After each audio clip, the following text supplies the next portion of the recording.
संगीत धीरे धीरे बजता है। जी हाँ दोस्तों, मन्नत की जिंदगी में अब आने वाला है ऐसा तूफान जिसकी किसी ने कल्पना भी नहीं की थी।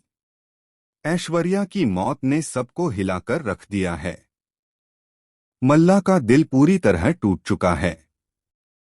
वो अपनी मां की मौत को किसी भी हाल में भूल नहीं पा रही और अब उसका एक ही मकसद है, अपनी मां की मौत का बदला लेना। लेकिन सवाल यह है, बदला किससे? जी हाँ, मल्ला के निशाने पर है खुद मन्नत, क्योंकि उसे लगता है कि उसकी मां की मौत की जिम्मेदार कोई और नहीं बल्कि मन्नत ही है। दूसरी ओर मन्नत की जिंदगी पहले ही मुश्किलों से घिरी हुई है। कभी उसने अपनी मां ऐश्वर्या को एक्सपोज किया, तो कभी उसकी साजिशों से खुद को बचाया। कई बार ऐश्वर्या ने उसे मारने की कोशिश की, उसे बंदी बनाया और उसकी जिंदगी को नर्क बना दिया। लेकिन अब जब ऐश्वर्या इस दुनिया में नहीं रही, तब भी उसकी परछाई मन्नत का पीछा नहीं छोड़ रही। ऐश्वर्या की मौत से पहले उसने मन्नत को फंसाने के लिए आखिरी चाल चली थी। उसने मन्नत को अपना बंदी बनाया, उस पर झूठे इल्जाम लगाए और सबके सामने खुद को बेगुनाह साबित करने की कोशिश की। लेकिन सच्चाई ये थी कि ऐश्वर्या खुद अपने ही जाल में फंस चुकी थी। उसी चाल ने उसकी जान ले ली। अब कहानी का रुख पूरी तरह बदल चुका है। मन्नत को न केवल अपने गुनाहों का ठीकरा सिर पर लगने से बचाना है, बल्कि मल्ला को भी सच्चाई दिखानी है, क्योंकि मल्ला का दिल अब नफरत से भर चुका है।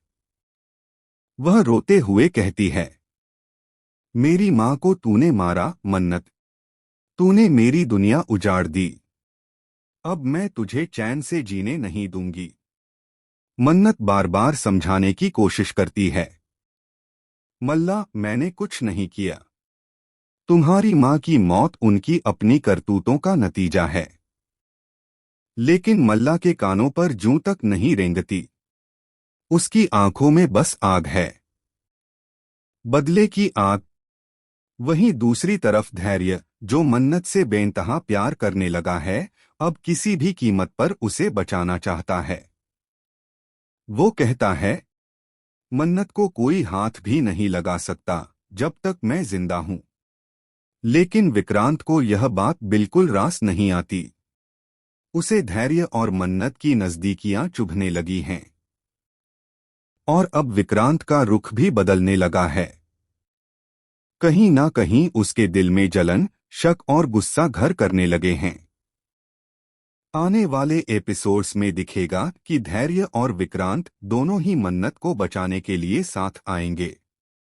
ऐश्वर्या की मौत की सच्चाई सबके सामने आएगी और असली गुनहगार का चेहरा उजागर होगा। लेकिन इससे पहले कहानी में आएगा एक और बड़ा धमाका। विशाखा, जो अब तक दूसरों की जिंदगी से खेलती आई है, वो अब खुद मन्नत के सामने बेनकाब होगी। मन्नत को उसकी हर चाल का पता चल चुका है और वो अब खामोश नहीं रहेगी।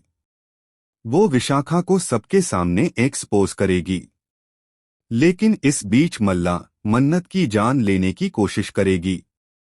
वो मौका देखकर उसके कमरे में घुसेगी, उसके सिर पर हमला करने की कोशिश करेगी।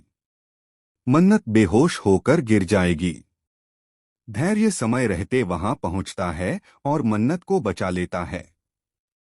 वो मल्ला को रोकता है और कहता है, अगर तुमने फिर से मन्नत को छुआ तो मैं तुम्हें नहीं छोड़ूंगा। मल्ला फूट फूट कर रो पड़ती है। वो कहती है, मैं अपनी मां के बिना कैसे जीऊं? मेरी दुनिया खत्म हो गई। उस वक्त मन्नत, जो धीरे धीरे होश में आती है, उसे गले लगाती है और कहती है, मल्ला मैं तेरा दर्द समझ सकती हूं, लेकिन तेरी मां की मौत के पीछे मैं नहीं हूं। सच्चाई बहुत गहरी है और मैं तुझे वो सच्चाई दिखाऊंगी। यहीं से कहानी एक नए मोड़